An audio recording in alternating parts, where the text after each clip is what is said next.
Bueno, familia, y habiendo hablado ya de el libro de Éxodo, en el cual, pues, por supuesto, vemos toda esa gran trama de Dios revelándose a Moisés mediante un plan para ellos cruzar el desierto en dirección a la tierra de Canaán y dar liberación a una nación que nace de Abraham. Pues podemos ver entonces cómo ya el pueblo de Israel cruza el Mar Rojo en forma milagrosa.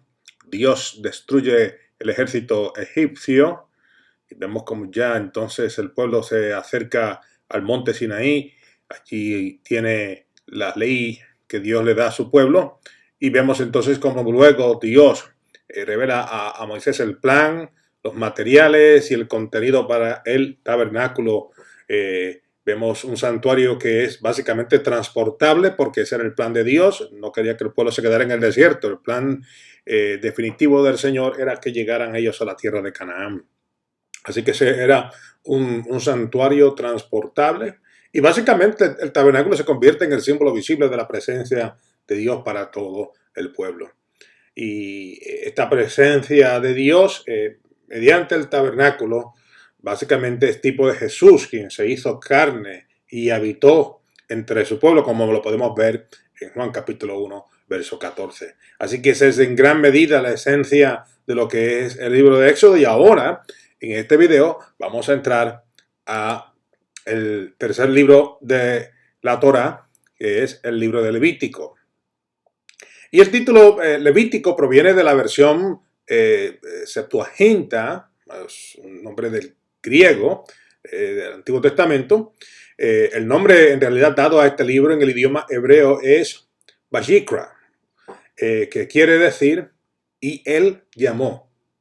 Y él llamó. Es un libro relativo a los levitas y el enfoque primordial de este libro es a Aarón y todo lo que tenga que ver con el sacerdocio.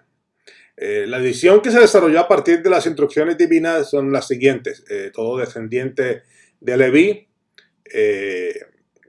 por supuesto, Leví era un hijo de Jacob, es levita. Y todo hijo de Aarón, quien era levita, es sacerdote. Y esto es interesante ya que este libro, pues, por supuesto, refleja más el rol del sacerdocio que el de los levitas. Levítico, pongámoslo de esta forma, es una exposición de la ley divina. Y Levítico es un programa de discipulado designado por Dios para su pueblo. Sin embargo, Levítico es en su gran mayoría una serie de instrucciones para los sacerdotes y levitas, ya que la santidad de Adonai es central en este documento. Dios establece las ofrendas de holocaustos, ofrendas por el pecado, ofrendas por la expiación, por la culpa, ofrendas de cereales, sacrificios de paz, sacrificios de acción de gracias, sacrificios de voto y sacrificios voluntarios. Así que vemos una serie de cosas que Dios establece con el fin de que el pueblo pudiera acercarse a Dios y pudiera tener esa comunión con Él. Y Levítico pues detalla la función sacerdotal y la importancia de la sangre en el sacrificio. Porque sin derramamiento de sangre no hay remisión de pecado. Dios establece el día de Yom Kippur, es el día de la expiación por todos los pecados de la nación. Este era el único momento en el cual el sacerdote entraba al lugar más santo o el lugar santísimo. Así que cuando hablamos nosotros de santidad, pues mira, la santidad es un tema que está íntimamente relacionado con el de la ley, con el de los rituales de adoración y con el arrepentimiento. Así que Dios instituye convocaciones santas. Entre ellas está, por supuesto, el Shabbat, que es una convocación santa. El Pesá, donde se conmemora, por supuesto, el momento en el cual Dios libera a su pueblo. El año sabático, cada 7 años. El año del jubileo, cada 50 años. Y dentro de ese grupo de ordenanzas que reflejaban la santidad de Dios y el respeto de la nación a esa realidad, entonces Dios establece, por supuesto, también ordenanzas con respecto al amor al prójimo como base para expresar dicha santidad los unos a los otros y aún con los extranjeros. Así que eso es sumamente importante tenerlo remarcado. Y veo también una interrelación entre el libro de Levítico y el libro de Hebreos en el Nuevo Testamento. El libro de Hebreos pues toma todo este sistema sacrificial establecido por Dios para su pueblo en el libro de Levítico y lo conecta con el sacrificio de Yeshua en la cruz. Porque nuevamente, sin derramamiento de sangre, no hay remisión de pecado.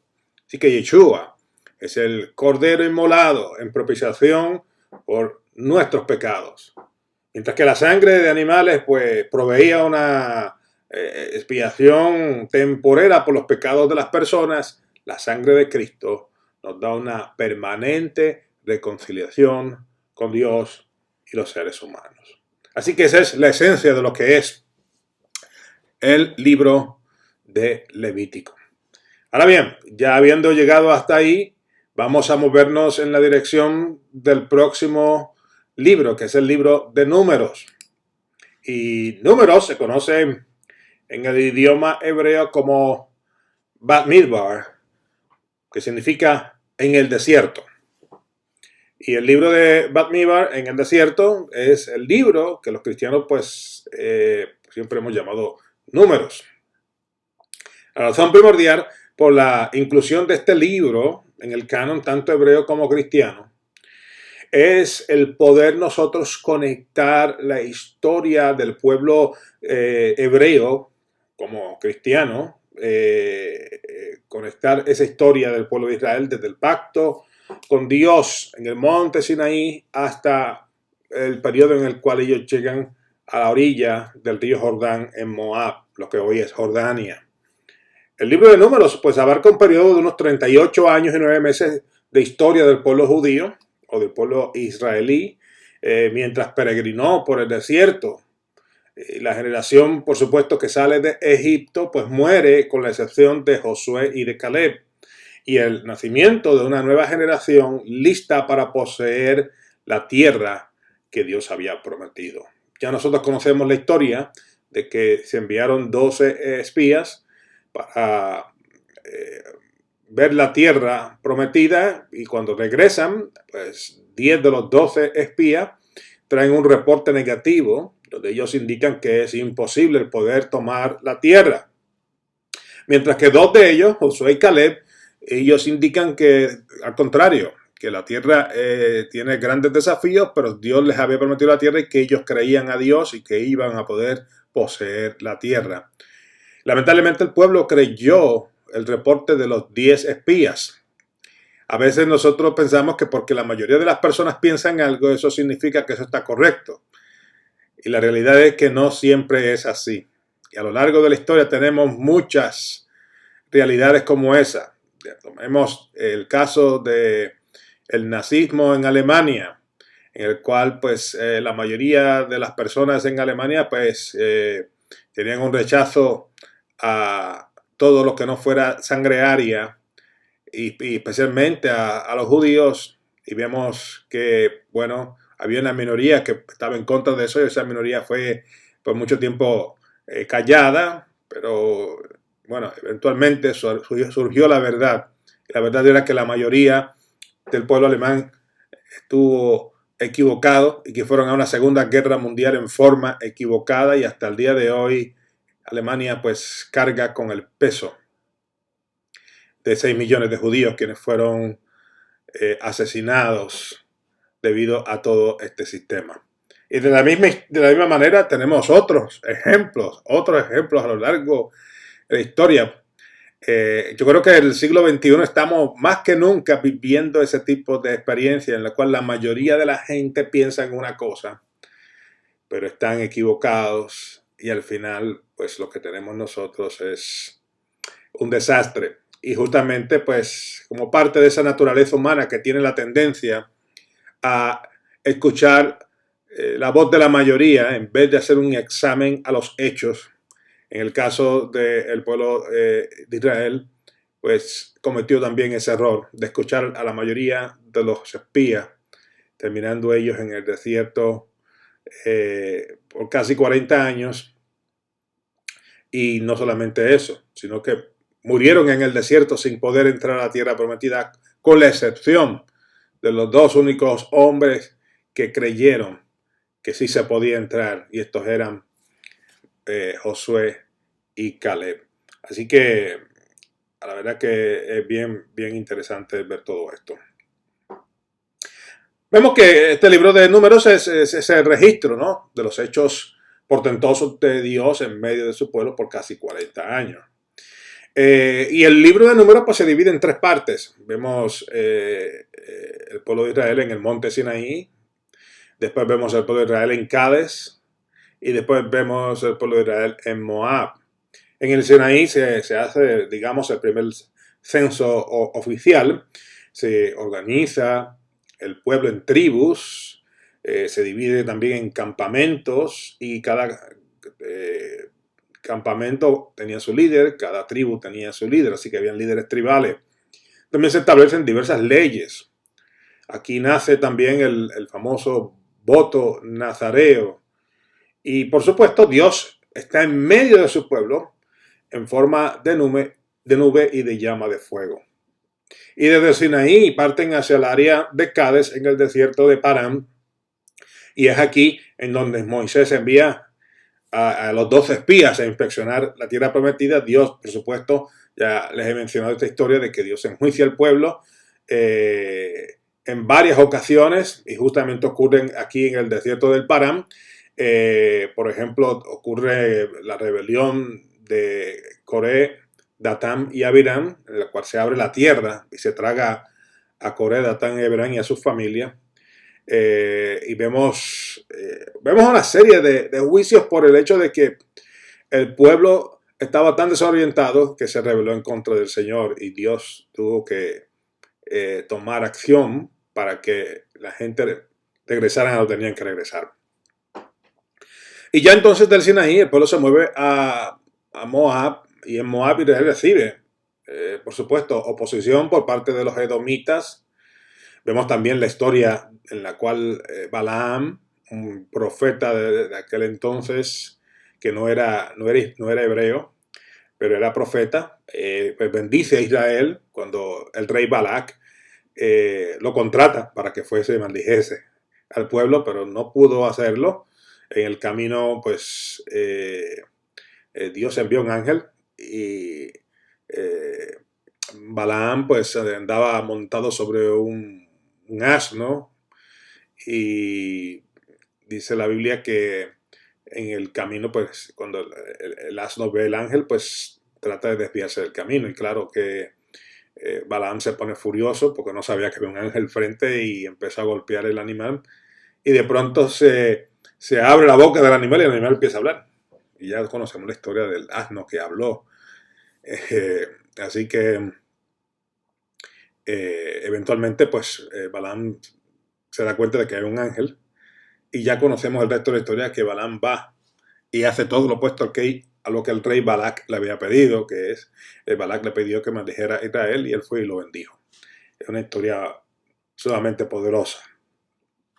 También podemos ver que Dios se manifiesta durante el día en forma de una nube, y durante la noche en forma de una llama de fuego. Y cuando la nube se levantaba del tabernáculo, eso era indicativo de que era el momento ya de empezar a empacar y de proceder con el caminar nuevamente. Vemos también que fue un periodo de tiempo muy crítico para Moisés. Moisés fue criticado no solamente por los líderes, pero también por su propia familia. O sea, aquí que su hermano Aarón y su hermana María desafiaron en gran medida el liderazgo de Moisés, y Dios tiene que intervenir. De hecho, María, la hermana de Moisés y Aarón, pues recibió lepra y estuvo leprosa por una semana. hasta que Dios trae sanidad a su cuerpo y tanto ella como Aarón entienden de que el liderazgo que Dios había puesto en Moisés no puede ser cuestionado porque todo lo que Moisés estaba haciendo lo estaba haciendo bajo la dirección de Dios. Y vemos también la provisión divina. La provisión divina es vista a través de este relato bíblico mediante el maná, mediante las codornices, mediante la provisión de agua en un desierto y también mediante el que los vestidos y el calzado de todo este pueblo en 40 años nunca se envejeció. Vemos la paciencia de Dios para este pueblo, descrita por el autor en diversas formas, porque este pueblo durante este periodo de tiempo vivió en una constante queja. Así que esa es la gran historia que nosotros podemos encontrar a lo largo del libro de Números. Y ya entonces, saliendo del libro de Números, estamos entrando ya al libro final del Tanakh, de la Torá, el libro final de la Torá, que es el libro de Deuteronomio.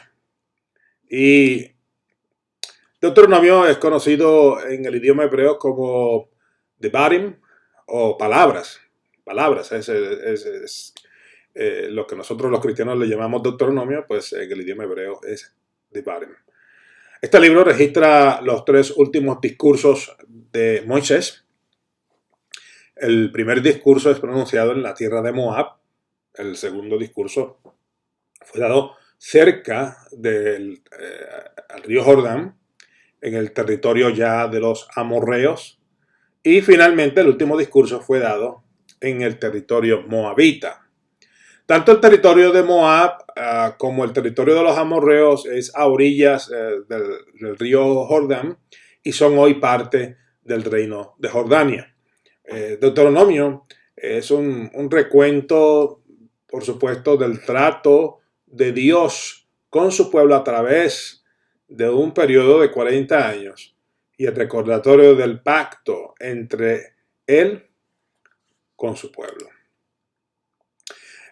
Algo muy importante y es que este libro de Deuteronomio pues da una influencia profunda en muchísimas personas. Por ejemplo, los profetas Samuel, Elías, Oseas y Jeremías fueron fuertemente influenciados por el libro de Deuteronomio. Inclusive Jesucristo citó en muchas ocasiones el libro de Deuteronomio en sus enseñanzas, entre ellas durante los momentos en los cuales fue tentado por el diablo. La influencia del libro de Deuteronomio en los escritos del Nuevo Testamento es muy evidente, es marcado, ya que de una forma u otra casi todos los autores citan partes de este libro. Y por supuesto, en la región de Qumran, el rollo de Deuteronomio fue uno de los escritos de mayor influencia entre los masoretos. Ahora bien, cuando vamos a ver en el libro de Deuteronomio los discursos que están escritos aquí, los discursos finales de Moisés, pues vemos en el primer discurso que Moisés habla de los hechos del Señor, es un resumen histórico y también habla de los deberes del pueblo, que el pueblo tenía con Dios, esa responsabilidad que tenía con Dios. Y también Moisés designa ciertos lugares que iban a convertirse en lugares de refugio.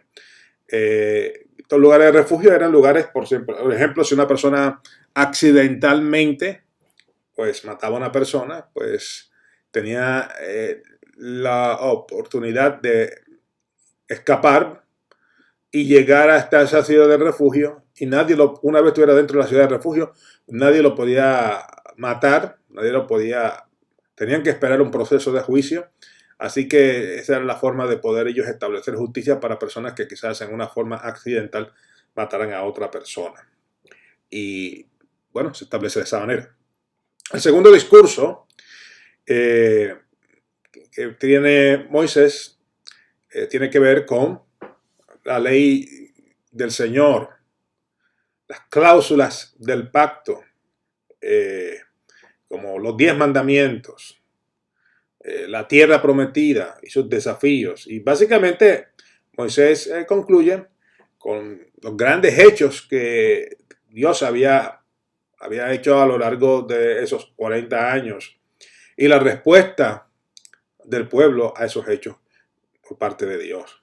También Moisés habla de las leyes para los sacerdotes y profetas y leyes para aún pues procesar a los criminales. Y ya entonces el tercer discurso, el discurso final de Moisés, tiene que ver más bien con el pacto que Dios había hecho con el pueblo.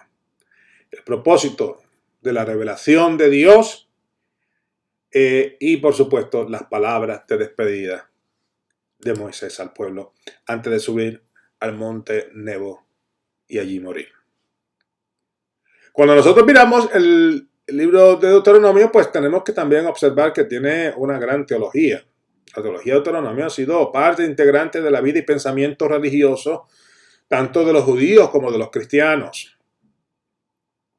El Shema, que digamos es la declaración de que Dios es uno, tal y como está plasmado en Deuteronomio capítulo 6, verso 4, ha influenciado no solamente al judaísmo, el cual declara diariamente el Shema, pero nosotros los cristianos hemos sido sumamente influenciados por él y creemos nosotros los cristianos que Dios es uno. Estas palabras fueron tomadas inclusive por Yeshua para describirlas como el primer gran mandamiento, seguido por el amar al prójimo, como lo vemos en Mateo capítulo 22, verso 37. Así que este credo, que es el Shema, declara que el Dios de Israel es uno, contrario a las costumbres de todos los pueblos en torno a ellos. Y en la declaración de Moisés acerca de los hechos de Dios podemos también apreciar la interacción entre Dios con su pueblo. Y bueno, finalmente quiero comentarles que Dios habla del concepto de la elección del pueblo hebreo de entre todas las naciones de la tierra aquí. Y este concepto es sumamente importante ya que indica que Dios había predestinado a Israel con un propósito de proclamación. A nosotros como creyentes ser injertados al pueblo de Dios, también somos parte de ese destino. Hemos sido destinados a ser la voz de Dios y proclamar sus verdades a todas las naciones de la tierra. La elección divina descrita por Moisés en Deuteronomio capítulo 7, verso 6, va tomada de la mano con el mensaje de elección dada por Dios a Abraham en Génesis capítulo 12, verso 3. La razón por la cual Moisés no hace mención de la elección desde el punto de vista abrahámico fue debido a que el interés principal era que el pueblo hebreo se mantuviese puro frente a un mundo lleno de tantas influencias negativas. Y justamente creo que en el día de hoy ese mensaje sigue siendo central, ya que nosotros los creyentes en Jesús batallamos con las influencias negativas que tiene el mundo alrededor nuestro. Así que creo que esa es una de las razones por las cuales este libro de Deuteronomio tiene un gran significado y un gran impacto en nuestras vidas, aún nosotros quienes no tenemos una práctica religiosa judía. Y creo que nosotros los creyentes en Jesús tenemos la responsabilidad de ir a nuestras raíces hebraicas, poder aprender de ellas, poder adoptar la palabra de Dios que está escrita en ella en nosotros y poder de esa forma evitar que la influencia del mundo entre en nuestras vidas. Bueno, hasta aquí hemos llegado con la enseñanza de videos de esta semana. Les invito a que cualquier pregunta que tengan, cualquier duda, se contacten conmigo. Estoy a vuestras órdenes y bueno, Hay trabajo asignado, así que háganlo. Un abrazote en Cristo y muchas bendiciones.